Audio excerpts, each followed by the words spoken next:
start. So got you guys all together today to go over SIP for 2025, show you some of the work that we've been doing on the Commons platform if you were there last year, and to take a look at how we've changed SIP based on your comments and hopefully provide you all a much better experience this year. I'm Alex Brewer. I've been a contractor for Prime for 2 years, and I'm now the manager of data science here. And hello to everyone else. Please use the chat to write down any questions. There will be another option if you don't want to share publicly your thoughts. We do have a small questionnaire if you want to answer there instead. And I'll show you the link here. So the agenda today, we want to go over some of the deadlines and expectations so that you all know what does non-communicating mean, when would this kick in, how many times a year do you have to submit SIP, and some of the other parts of what happens if you don't submit. If you do have any questions, concerns, or recommendations that you don't want to share in chat, please follow that link or that QR code if you're on your phone or if you're using a phone and a computer, and we'll take a look at these later on, or I will. Part of the agenda is going over what is PRME Commons if we have any new joiners or someone that did not join us there last year. I'm going to go over some of the changes that we've made to both SIP and Commons, and then leave some space for questions so you can get your voices heard. I'll leave this here for just a second if anyone else wants to open that up. Any questions in the QA box would be great as well.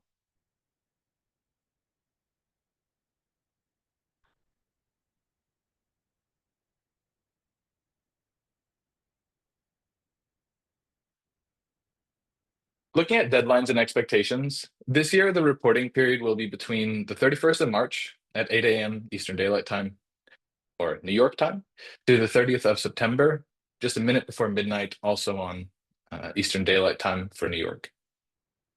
If you recently joined Prime, you don't need to submit a SIP until the year after joining. For example, if you've joined us here in 2025, you don't need to submit until the year after, which is 2026.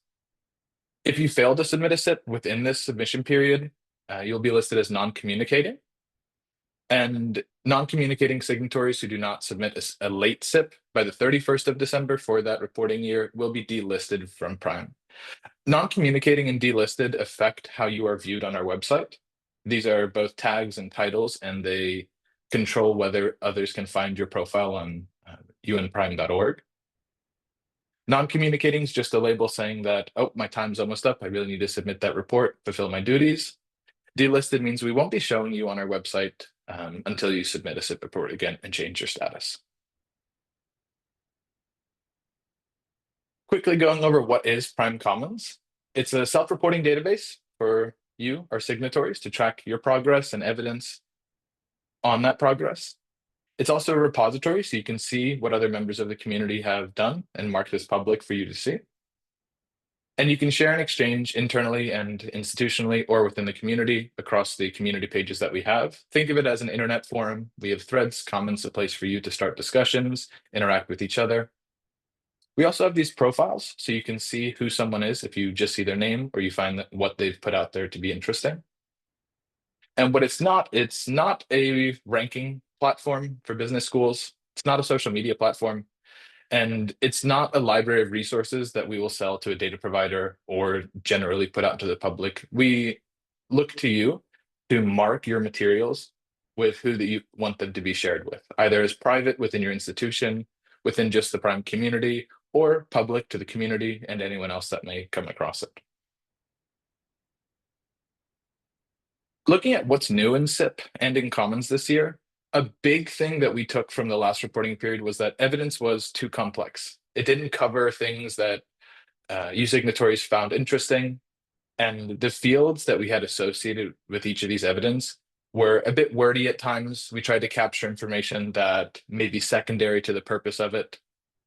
So we went through, simplified this, changed these evidence types, and we're really excited to show you this and for you guys to get your hands on it. We've added some new question types, such as reflection questions. These are fully optional, and we want them to trigger you to think a bit more critically about how your institution is seen by the public, by your communities, by your students, what percentage of them might be active. And this is maybe not based on a measurement, but it's based on you reflecting and thinking, we have this many students, how many do I see be active? Do I have a finger on the pulse of what's going on at my school? We also have a new section called Getting Started. This is a section where common information about your school, such as the number of graduates, is kept and associated with your profile. Once you fill this out, maybe give it a quick update year after year, but it's not something that you will have to do from scratch every time. We hope this information carries over, and we do plan to take a look at how does this progress year by year, and how does the reporting progress year by year. Another thing we're very excited about is more users, different types of users joining Commons from your schools. We call these contributor profile types. Some of these are researchers, teachers, and students, and we'll get more into this later on. Again, new question types. We have these reflection questions, and we will share a bit more about the different formats that these come in. Just marking that these are totally optional. These are based off comments that schools wanted to place, not just for mandatory materials, but something more tacit to be shown. A bit wordy, couple pictures. For general changes on Commons, again, to simplified evidence. In 2024, we had the list that you see here: statement, policy, statistics, learning objects, events, community, projects, public media, students, organizations, and narratives. And these have been reworked in a way. We'll go over the fields a bit later, but just the types are affiliations, attachments, awards, conferences and publications, courses, degree programs, images, narratives, and research projects. You can see on the left here a design that hopefully you all will be familiar with once the reporting period opens up and you get your hands on the platform again. If any of you remember last year, the interface definitely could have been better. There were parts where it wasn't beautiful, and at launch, they weren't as smooth as we would have hoped. This year, we do really work to keep things more beautiful and smooth at launch, and this is one design that you will see. These new question types, again, they're non-mandatory. They encourage you to critically assess your efforts and try and drive some deeper insights just beyond tangible actions. Two examples are what percentage of your students at your institution are aware that it is a prime signatory. Consider if it's shared during your orientations, and then select one of these answers below. Another one is to reflect on the value principle that Prime puts out there. We would like you to read the definition that we put out. Think about it in the context of your institution and write down how would you define it within your institution.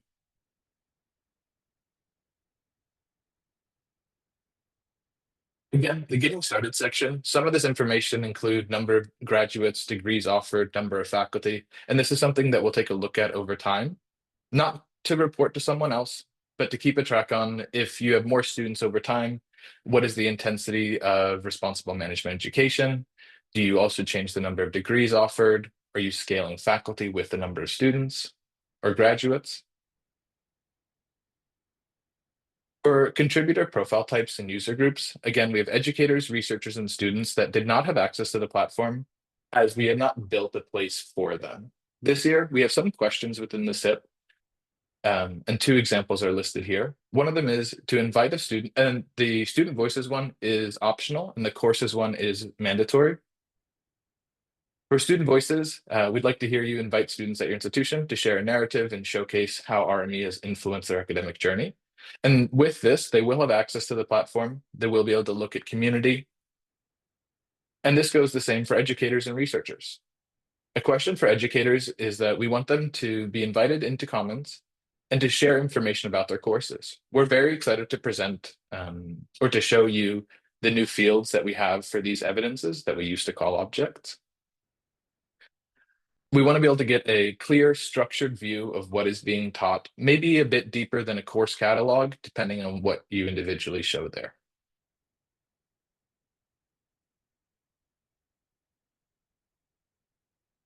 Let's take a look at the changes to SIP. We heard you. It was too complex. It was too long. It wasn't covering the things that you truly wanted to show. And there wasn't the space through all that complexity to tell the story that you were able to tell with a PDF report. We tried to hit all of those notes this year. In purpose, last year we started out with 2 mandatory objects. This was a mission, vision, or strategic plan and a signed document from the head of the institution. We've switched this to being 1 mandatory evidence, again, that signed document from the head of the institution. And there's 2 optional questions. These are the reflection questions that we talked about earlier. For values, last year we had 2 mandatory questions, 2 mandatory objects, and we moved this down to 1 mandatory question and then a lot of space for you to tell your individual story. Share about what do values mean to you, how are they applied within your institution, invite others to come in and share what they've seen, how do they embody the values that you instill at your institution. Now we have mandatory addition of new user groups. Last year we had 1 mandatory question for teach and 3 to 6 mandatory objects surrounding some of these course materials or syllabi or pedagogical materials that the teacher uses. But this was answered by an admin, or this was answered by a focal point for our institution, not the teacher themselves. This year, we have 1 mandatory evidence, which is this course I shared a couple of slides ago. There's a lot of optional questions if you want to tell more about what you're doing to teach and to focus on responsible management education. You can invite plenty of teachers if you'd like, rather than just one, to answer these questions. And there's, again, optional evidence where you can input these courses so that we can see what are you teaching and you can truly share it with the community. For research, this looks like it's grown. The mandatory question we had last year didn't truly cover the research interests at an institution and didn't allow us a strong picture to see what's truly going on. This has been changed to be 4 mandatory questions, which are each multiple choice. They're quite short. And then again, a lot of this space for your community to come in and tell their stories about what is research like at your institution, to share some of their projects. An interesting point for both research and teach here is when you invite a teacher or a researcher into our platform, we hope to get some interesting information about them. We want to get their first name, we want to get their last name, but also what are their personal interests, what are their research interests, what is their background, have they received any research or grant funding, have they received any publications? And this isn't for nothing. We hope to give better rewards and better awards this year for individuals, teachers, researchers, to truly highlight members of our community that both do a good job and put their materials out there to share with the rest of our signatories. Think of this as a biopic for teachers and researchers so they truly feel like members of the platform, so that they can be discovered by peers. And then hopefully they can start a conversation which leads to new discovery, new work, new advancements. For partner, last year we had 2 mandatory questions and 2 to 6 mandatory objects. This has shrunk to be 2 mandatory questions and then optional evidence, optional questions for you to show more about your story. I see a question in chat that I'll cover now as we're talking about it. What is the difference between questions and objects, or questions and evidence? Questions are typically answered with multiple choice or a small text box, maybe 50 to 100, maybe 200 words. And evidence is a structured element of something going on in your school. I'll go backwards a couple slides so you can see again what they are. Affiliations, courses, degree programs. For example, a course, this has fields that you won't see an image or narrative, such as course title, learning outcomes, and the space to add attachments such as syllabi or lesson plans. These are structured. These are a separate part of the platform. They are attached to your survey, and they're discoverable if you allow them to be by other members of the community. I hope this answered your question. I think last we ended off on practice. Last year we had 2 mandatory questions and 3 to 15 mandatory objects, depending on how many you attached. This year, 1 mandatory question, 4 optional questions, and 2 plus optional evidence. Again, this has shrunk. We took your comments quite seriously. For share, last year we had 1 mandatory question, 1 to 2 mandatory objects, and truly it felt a little light. SIP is sharing information on progress, and we take this last principle, and there wasn't a lot of meat on the bone here. We have 2 mandatory questions, and then more of this space for you to tell interesting parts of your stories. How does RME relate to your institution? And to customize what you're submitting in your SIP report. Overall, what did we change and why? There's less mandatory questions and evidence because the burden of answering some of the questions from last year was too much, and we heard what you said. There's more opportunities to submit optional information. Please be good storytellers. You asked us to give you space for it. You told us that you were, and we're really excited to see your stories now. There's more types of users. You can now reference someone else to complete a part of the SIP report instead of hunting them down internally and trying to whisper down the line the information that they tell you. They're full-fledged members. They can be members of our community. They can share, interact, and hopefully take some of the burden off of your back. Evidence types are simplified. They're more direct to what you've told us you want to share. The fields are more informative, and hopefully there's fewer of them. Both more intense, it's both more targeted, and it moves away from having duplicate or triplicate objects that you attach throughout your survey. Hopefully it's a bit more unique with this new system. Some of these revised questions, this first one, we took 2 from last year. If you have someone accountable and responsible for RME, please select who they are. And do you have an organizational entity that is accountable and responsible for RME? We combined these down to a single question, probably as it should have been the year before, to tell us about what structures support the integration of sustainability within your institution. It's a simple select from a list, and there's a space for you to add free text answers if the options that we give you don't cover what truly goes on at your school. Another change is looking at policies that you've adopted to influence how faculty, staff, and students support its commitment to RME. It wasn't a complete list, and previously we did not have real life examples of where you get these policies from, the references, and how they all fit together. We built this list out a bit more. Again, it's multiple select, so you can click answers from a list. You don't need to go in and redefine climate action plan or some of these accreditation bodies. And there's space for you to write in some free text if we don't cover what truly goes on.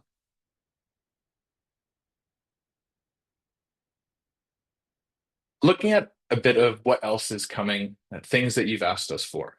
Walkthroughs, tips, and tooltips and guidance on SIP reporting will be handled on the Commons platform.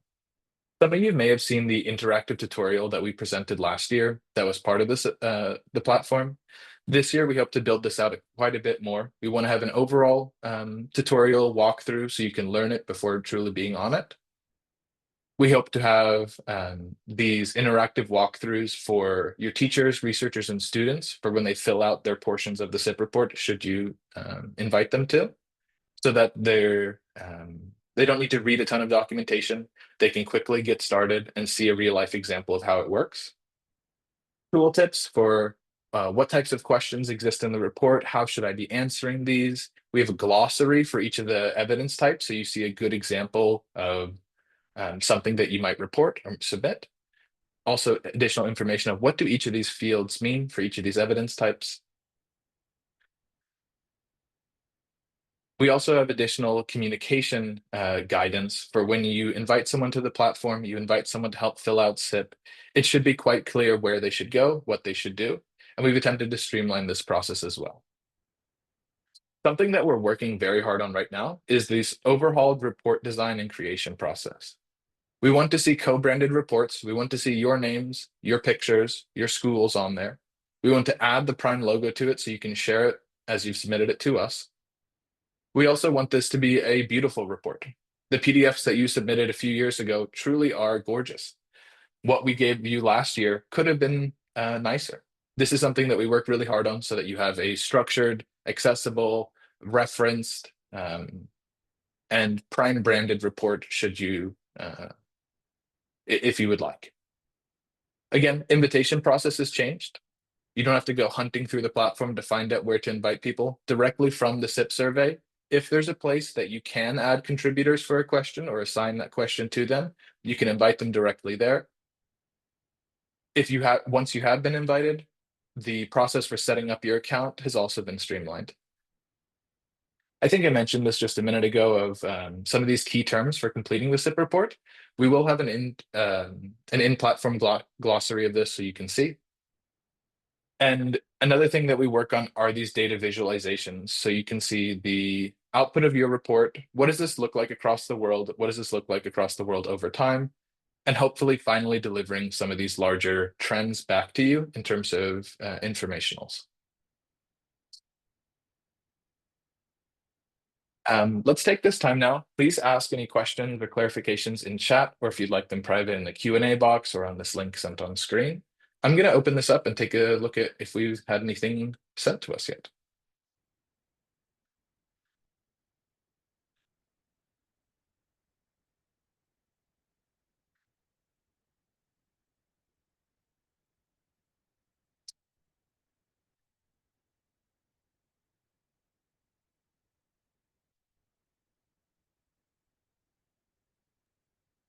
Hi, Alex. If you look at the Q&A box, there's quite a few questions coming in through there at the bottom of your panel.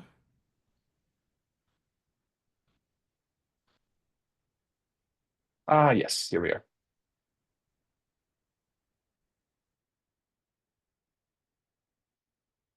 So we have an anonymous one asking whether the system will be open before March 31st for a preview of what needs to be prepared. It will be open. With these new evidence types, we hope to release this the first week of March so that you can take a look at how does the system work, you get your hands-on experience, and you can start creating things that you'd like to attach to your SIP report about a month before the SIP report opens. And in chat, I see one about the co-branding part. You are encouraged to upload images or branding or links when it comes down to designing your report. We hope to see your name, your title, any of your branding here with Prime, as it's something that we're doing collaboratively. So the report that you get at the end, on the first page, you see who it's from and that you did it with Prime.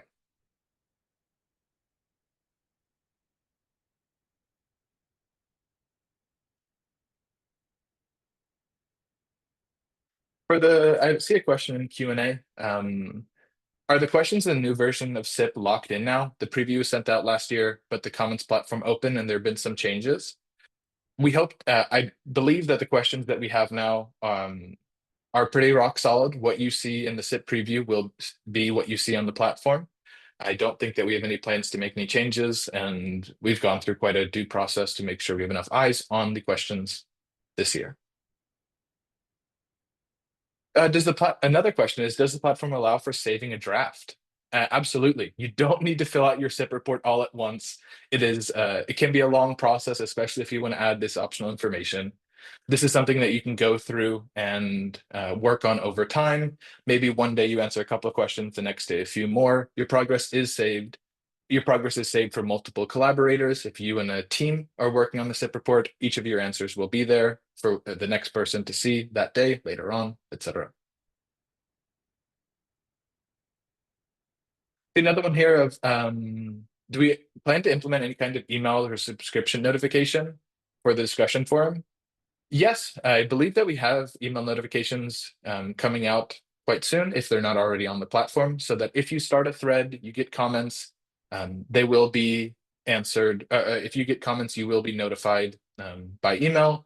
If someone starts a new thread and references you, you will be notified. But yes, we will have these notifications.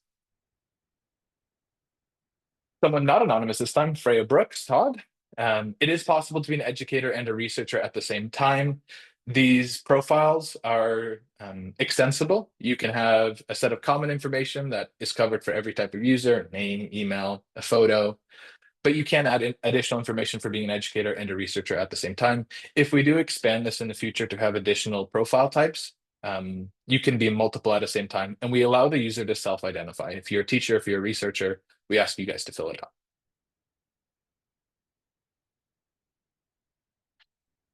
I have an anonymous question saying the general outline of the project's visual side will be the same for all universities. When looking at the design process for the SIP report that we work on now, we want to have a few different templates of how these images appear.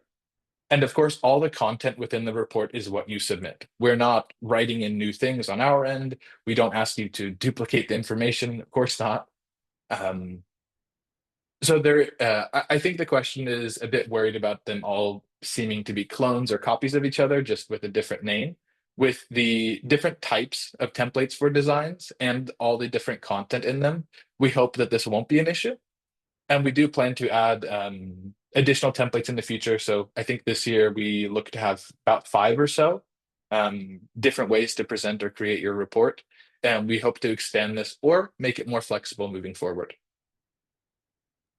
Maybe just to add to, we're hoping to allow these universities to, your institutions to select your colors as well so that they kind of match your brand too. So they all, even if you're using the same perhaps template, the colors will at least look a little different.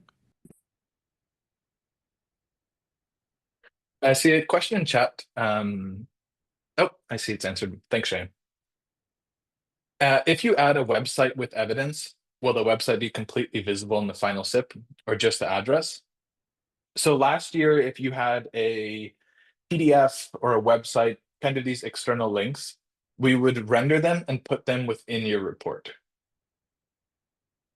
It was difficult to make this quite pretty, as we have different formatting from different web pages, different PDFs, and giving them one common theme could be hard. This year, we have references within the report. So both QR codes. So if you're reading it on paper, you can scan it and open up things that are attached to the SIP report, or links if you're viewing it for a PDF and you see, oh, there's an object or there's an evidence for a course cited here. What is that? You can open it up and see more information about it from there. And is the reporting still annual? It is. I believe it was last year Prime switched from biannual reporting to annual reporting. And will reporting be simplified after the first report? Yes, we hope so. We don't plan, we spend a lot of time on the SIP questionnaire. We're very open to comments and small changes, but we hope not to entirely rehaul SIP year after year and that it is quite stable. Your answers from the year before, if nothing major changed, we want you to reuse them. If it fits, it should be easy to reuse them, and you shouldn't have to make duplicates of these attachments or to answer questions twice if we already have it. Part of this was the getting started page. So this general information about your school. It should be a quick update year by year, reflect on the questions, see if anything's changed, and show the changes.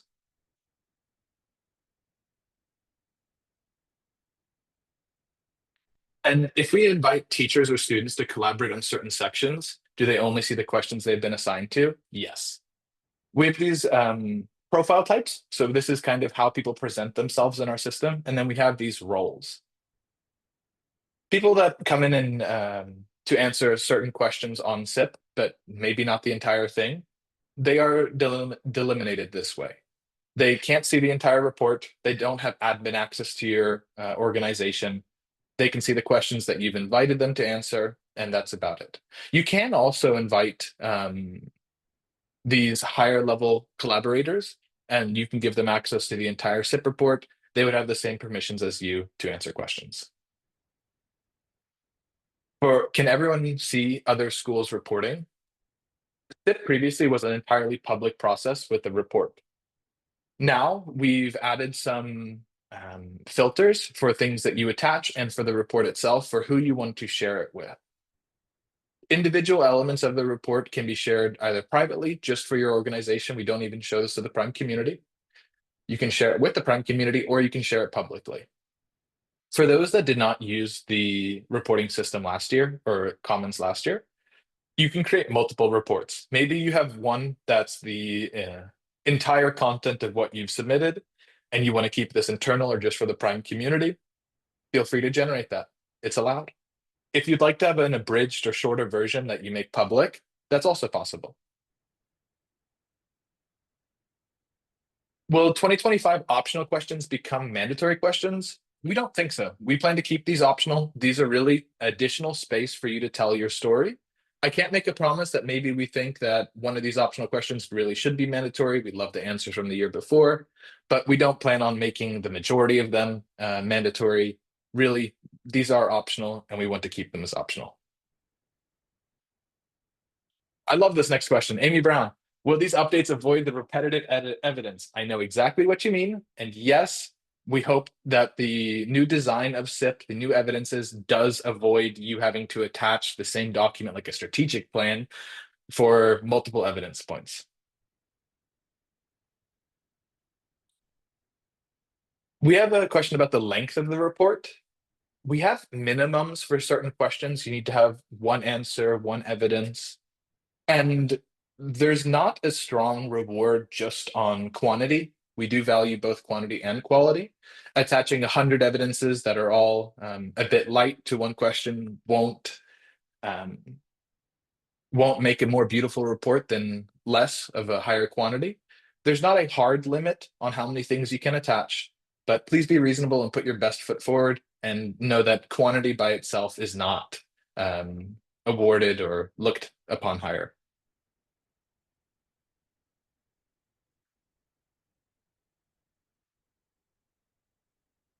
How will the platform work for all the things that were there to feed the report last year? Everything you attached last year still exists. If you'd like to reuse it, just attach it again. The data that you put in before is still there. You'll find your report from last year if you used it, any of these objects or evidence or attachments that you used. And you essentially, yes, you will be able to draw in some of the same materials and evidence from last year. We didn't submit last year. Will we have to submit this year for the last 2 years or just the last year? Cheyenne, would you mind answering this one? I Yes. believe the answer is that we would like you to report on the last year and not the past two, but please clarify.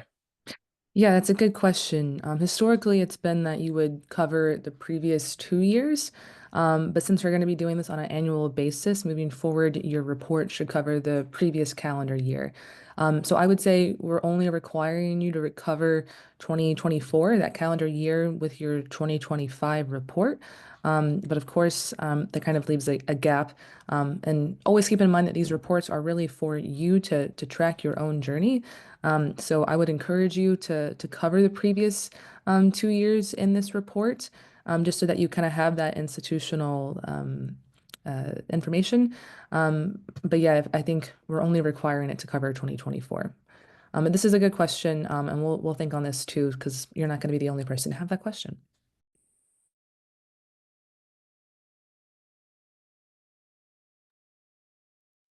We've got another question here asking if we've considered the biannual versus annual reporting. We did think about this a lot before we enacted the change to make it annual reporting. If there's not a lot of information to change, and maybe this is something that we reconsider again in the future, but currently we're pretty set on annual reporting. Another question here is if it's useful, if the format or the content of the report will not change again next year. The survey we want to keep pretty static. We're very happy with it this year, and we hope to continue offering something similar with the majority, at least, of questions the same. And again, early in March, we will have not just these examples of evidences, but hopefully an example of a full report completed so you can see what Prime has done in terms of providing you an example of what your report could look like. We have a question saying, I want to collect all the information from stakeholders and submit a report on the platform myself. It is possible. For these courses, research projects and such, if you would rather collect the information and add it in yourself instead of inviting others to contribute, this is totally available. This is possible. We don't want to limit you to have to invite others. We want to encourage you, hopefully, to make it easier. If you find it easier to gather the information and do it all yourself, please go ahead.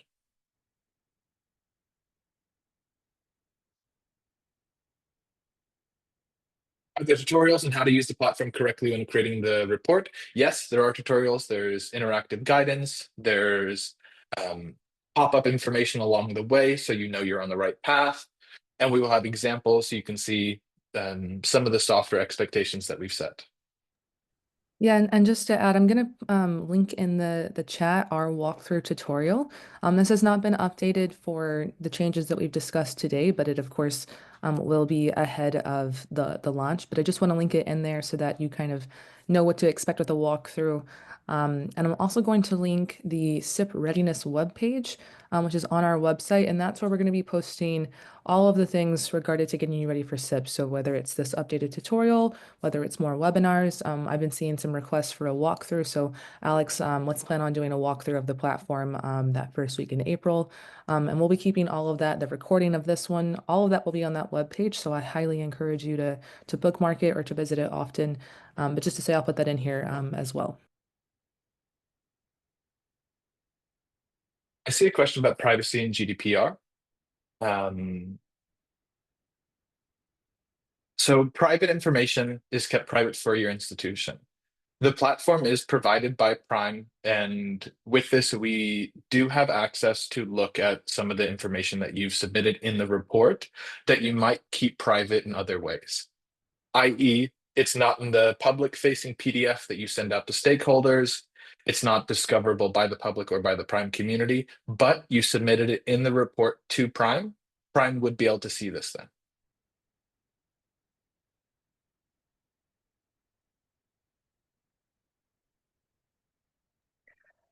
To answer the next question, annual reporting is compulsory, and if we don't report, our membership will be suspended. Yes, in large, that is the case, but we're also happy to kind of work with you and understand maybe why you were unable to report. If you weren't getting our emails, that happens sometimes where we have the wrong focal point. So we're happy to kind of take it on a case by case if we see that reports are missing. But that is the biggest piece to keep your membership active is to do the report. We see another one about the date for the walkthrough tutorial. I don't think that we've set a date on this yet or send out invitations, but this will occur the first week of March, sometime around the 5th. This is when we plan to release the system with evidence types modified to you. Yeah, and we're going to send out this recording and these presentations at the end of this.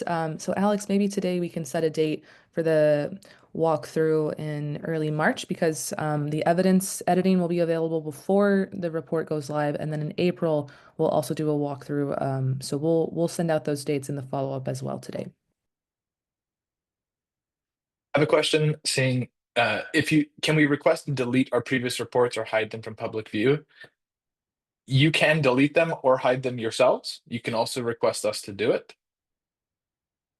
It is noted that if you ask us to delete your 2024 SIP report that you've made public and that we show on our website, we might need to have a conversation about this, as you do part of this is submitting a report and having it shown.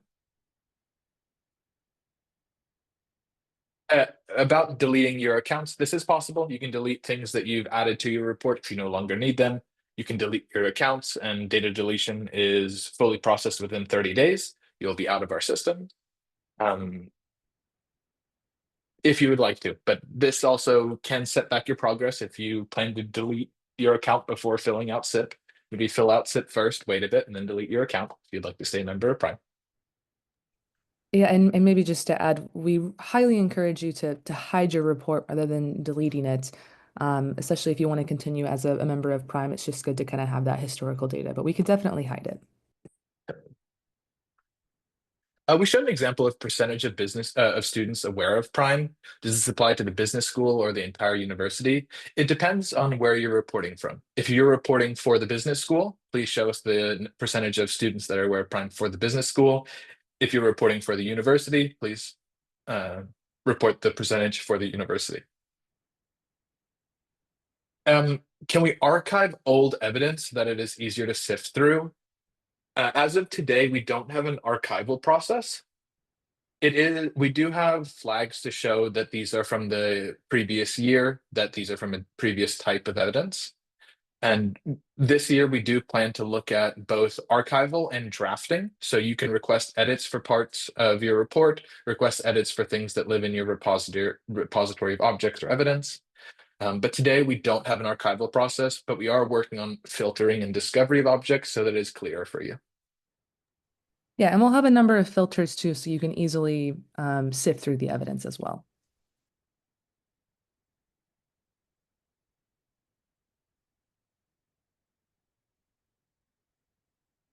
We don't have any open questions in Q&A or on the form sent out before. I'll take another minute to see if you have any questions, suggestions, concerns. See another one. Can we use evidence from last year by only copying the evidence? You don't need to copy it. The evidence from last year, simply reattach it to a part of your survey, and it will be allowed. So Yeah, you don't need to create evidence each year, and you don't need to create copies. Whatever you created in the past will live in that form, and you can use it for multiple things. yeah, and the only caveat to that is, remember that these reports are meant to cover each calendar year. So for example, if you did a course in 2023 and then we want to do a course in 2024, usually there are some small changes, even if minor, to the syllabi or the teaching notes. So we prefer not to copy if possible because we want to see and track that progress. Even if it's so much as the word sustainability was now added into the syllabus this year as opposed to last year, that shows progress. So we encourage new evidence, but it's not completely necessary.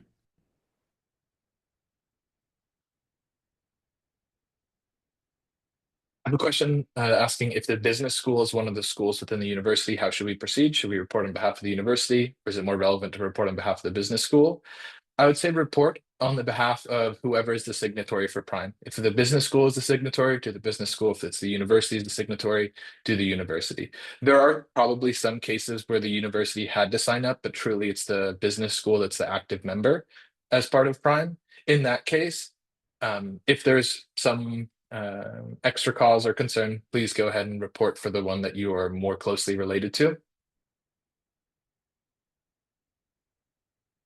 Calendar year, January 1st to December 31st. Previous reports were based on academic years. This is a change. We made this change as academic years aren't the same for every country across the world, so we went for calendar year instead.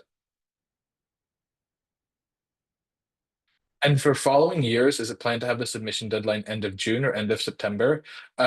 Believe it will be after June, closer to the end of September, rather than during the summer.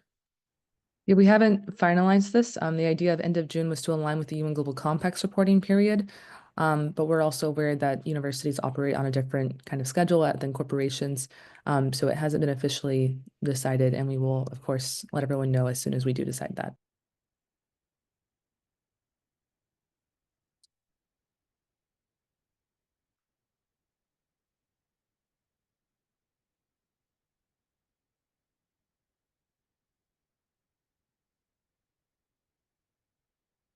Don't see any other questions, and we do have a little bit of time left. I've worked on the common system for a few years now. I want to say thank you for your patience and thank you for using it, even in the rougher states. The confidence and the patience for as we move systems and as we put out this new form of reporting is I truly appreciate it.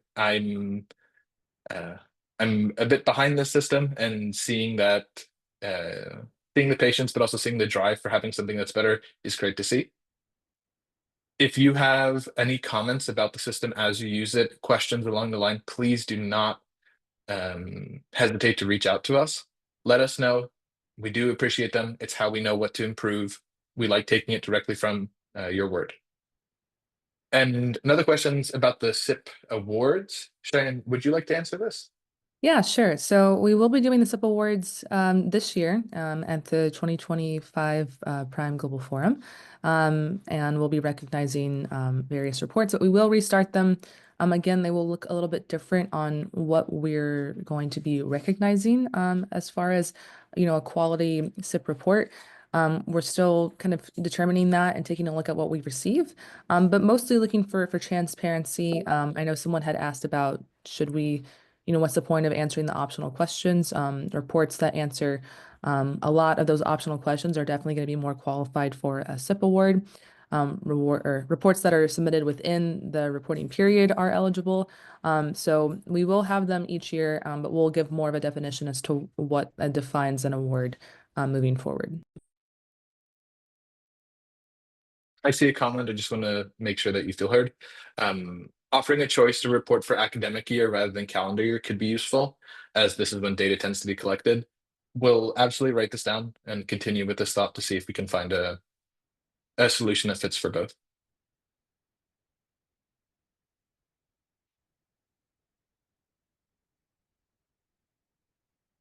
Believe we might be closing up a little bit early today.